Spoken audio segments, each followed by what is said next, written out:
Welcome back to another episode of Costumes Cinematographico.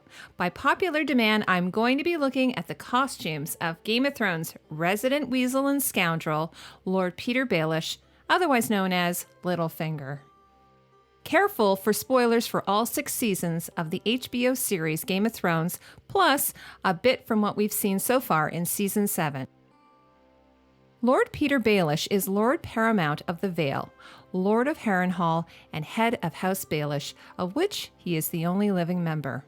Littlefinger is portrayed by Irish theatre and film actor Aidan Gillen. The sigil for House Baelish is a black mockingbird on a yellow field. It's hard to believe, but costume designer Michelle Clapton has only 10 looks in 6 seasons so far for Petyr Baelish. The cut of his costumes is so perfect for the actor Aidan Gillen, who has a naturally lanky physique. In the episode Lord Snow from Season 1, Petyr Baelish wears a chocolate brown brocade coat with a pleated surcoat or tabard on top. Michelle Clapton appropriates from a variety of historical and cultural sources, and Littlefinger's costumes are no exception. His full-length coat, it sits just above his ankles so that you can see his boots. And as for the inspiration of the coat, here are just a few possible sources. While I thought that the medieval version of Petyr's coat might be the coat, it doesn't exactly nail the silhouette. The coat is a 13th century garment for both men and women with a loose bodice that can be bloused over the belt and with dolman sleeves. Here is an example of the coat on both the man and the woman seen in this 13th century sandstone statue. The 14th century coat Heidi was a more fitted garment, but it was much shorter than the coat and the belt was worn on the hips. Here's an example of the coat Heidi as seen in the foreground of this painting. A more correct silhouette that I found, and it's actually based upon one of my viewers' suggestions, is that of the Roman or French cassock, which is a liturgical garment worn by Catholic priests. And like Littlefinger's coat, the cassock is an ankle-length garment with a fitted torso and sleeves and a center front opening with a mandarin collar. And like the modern French cassock pictured on the right, the skirt of Petyr's coat has some flair. Littlefinger, however, has no buttons on any of his costumes, and his fasteners for the most part are hidden. The lack of fasteners is an intentional design choice by the showrunners and Michelle Clapton. While not entirely accurate, the silhouette is also in keeping with the Russian Cossack uniforms from World War I. Here is another garment style that Littlefinger's coat might have drawn from. Pictured here is a uniform of the 1st Regiment of the Sikh Irregular Cavalry from 1857 that's on display at the National Army Museum in London. British officers of the Irregular Cavalry wore loose-fitting Indian dress rather than the European-style uniforms of the regular cavalry. The purple kurta on the right was the foundation garment of this beautifully embroidered uniform. In the 19th century, the blending of the kurta shirt and the Victorian frock coat led to what is now known as the Sherwani, which is a long coat for men worn for formal events like weddings. The coat may be more accurately called the Achkin Sherwani when the length of the coat falls below the knees. The picture on the left also features a stole, which is a long Indian scarf draped over the shoulder, like the one that Petyr wears in Season 2. The surcoat-style vest is full-length in the front, with a boat neck collar at the back, seen in the episode You Win or You Die. The surcoat is an overgarment worn in the Middle Ages. Here's an example in Allegory of April, Triumph of Venus detail by Italian Renaissance painter Francesco del Casa from 1476 and 1484. The surcoat would often be belted either around the waist of the garment or only partially to allow a cape to hang at the back. The gorgeous brocade of the coat has this gorgeous tone-on-tone pattern, as seen in the close-up on the right. In this close-up, you can see the deep pleats of the surcoat, using the gold-dotted stripe of the fabric to edge each pleat. The waist is seamed to create additional shaping of the garment. In this close-up, you can see the chain belt, which Littlefinger uses to hold his Master of Coin purse and his dagger, and what looks kind of like a chatelaine of sorts. Of course, no Littlefinger costume would be complete without his silver mockingbird pin. In the season 1 episode, The Wolf and the Lion, Littlefinger ditches the surcoat. We get a peek at this little silver hanging piece here. The pattern is lined up nicely at the front of his jacket.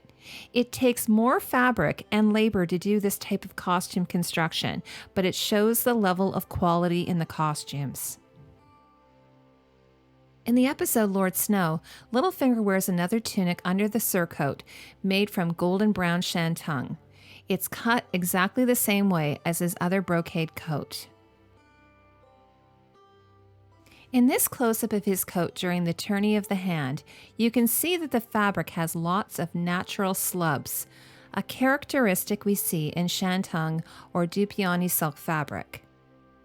In this manspreading shot, you can see Littlefinger's trousers and short suede boots with crossover straps. And I've noticed that Michelle Clapton likes to use this style of boots on both the men and the women, including Danny. We also get a peek at his steel silk undergown.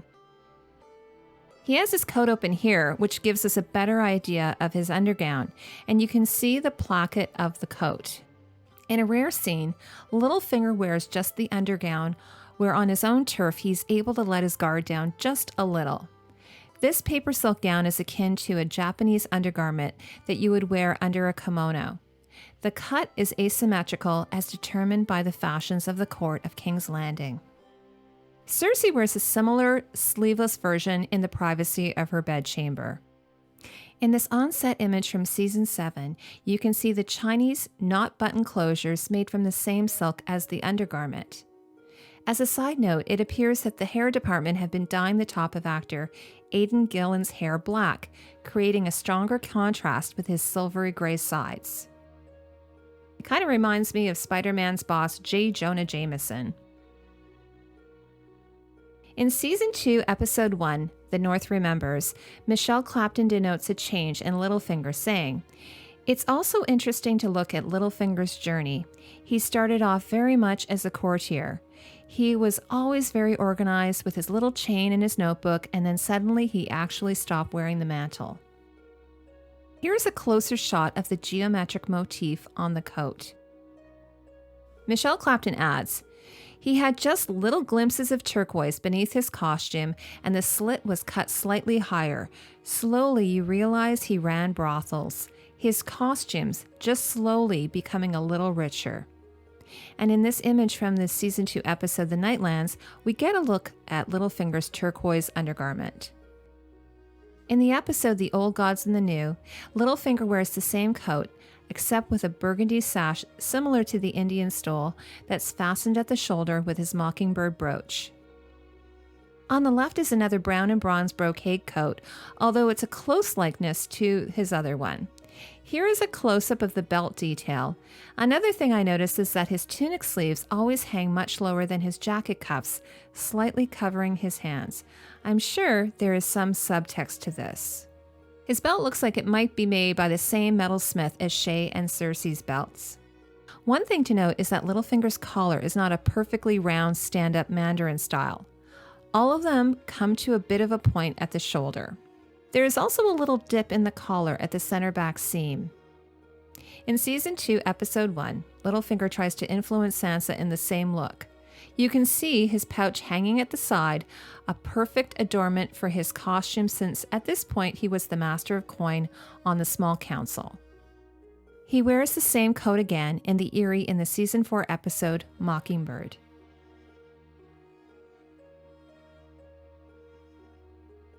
In the episode Kissed by Fire, Petyr wears another coat, and it's hard to tell, but this brocade is made up of a small oval pattern. This is the only coat that Petyr wears with any fasteners. These brass laser-cut fasteners are seen on many of the noblemen in King's Landing, including King Robert and Joffrey Baratheon. Littlefinger wears these identical brass clasps, although this set are from King Robert's Hand of the Tourney jerkin. In the throne room, Petyr has words with Varys in the Season 3 episode The Climb. This coat is fantastic. The fabric is a purple background with a slightly raised gold wood grain motif on top. While I'm not positive, I think that the pattern was made using gold metallic ink in a silk screening technique after the coat was made, because the irregular pattern matches perfectly at the seams. If you want to create this coat for cosplay, while not wood grain, I found this awesome Philip Leem grape metallic gold abstract silk brocade jacquard at Mood Fabric in New York, but I've also seen it on Amazon, so I'll leave a link in the description below. Here is yet another look from the Season 4 episode, The Mountain and the Viper. This coat is made from a brocade that is much lighter color than we're used to seeing him in keeping with the costume palette of the Vale. And here's a close-up of the costume so you get a better idea of the fabric.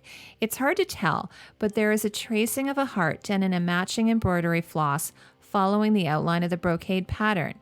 Anyone want to theorize as to the meaning? In the episode The Wars to Come, Littlefinger orders a matching houppelande for Sansa, which is a medieval equivalent to his and her towels. In this Flemish painting from 1470, we see men dressed in a houppelande. A houppelande is a surcoat, as it is intended as an exterior garment. The coat on the left is lined in fur, just like Petyr and Sansa's. Here's another style of surcoat as seen in the painting, Justice of Emperor III by Derek Bouts, from the Museum of Fine Arts in Belgium from 1471 to 1475. We first see Petyr wearing the houppelande upon his arrival to the Vale in the Season 5 episode, The First of His Name. Of his cloak, Michelle Clapton says, he just becomes more opulent. It's his look, but it just gets bigger and grander, and he carries himself. Actually, his cloak is incredibly heavy, and it sort of gives him this bearing. The houppelande is the same length as his undercoat, just skimming his ankles. When the cape sleeves of Littlefinger's houppelande fall away in the episode The Wars to Come, you can see his coat underneath. As well, we get a peek at the silk undergarment, this time in gold.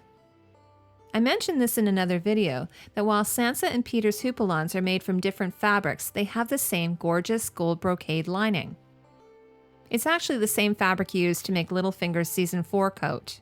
Here's a close-up of the black fur trim, looking perhaps like rabbit or maybe black sable. Incidentally, sable, squirrel, and ermine furs were popular choices for wealthy Europeans during the 13th and 14th centuries. Here's a close-up shot of the tweed fabric. Petyr wears the cloak again in Season 7 in this yet unaired episode. I think it might be The Queen's Justice. In Season 5, Episode 6, upon Petyr's return to King's Landing, he wears this stunning purple and gold woven silk brocade coat. In this scene in Battle of the Bastards, we see that Petyr wears this coat again underneath his houppelande. And finally, here is Petyr's new look for the Season 7 debut. I covered this in my top 10 countdown of the most compelling costumes in the Episode 1 of Season 7. I'll leave a link in the description below so that you can check it out. I have hopes for a particular look for Petyr, but I won't say anything because it might be a bit spoilery, so we'll just have to wait and see what happens in the next season. That's it for this episode. I hope you enjoyed it, and if you did, please like the video and share it with your friends. I'm going to be back on Monday with another Game of Thrones recap video, so don't forget to subscribe so you don't miss anything. And if you're on Twitter, please find me there. I'll leave a link in the description below. We always have lots to talk about in between episodes. So thank you so much again for watching.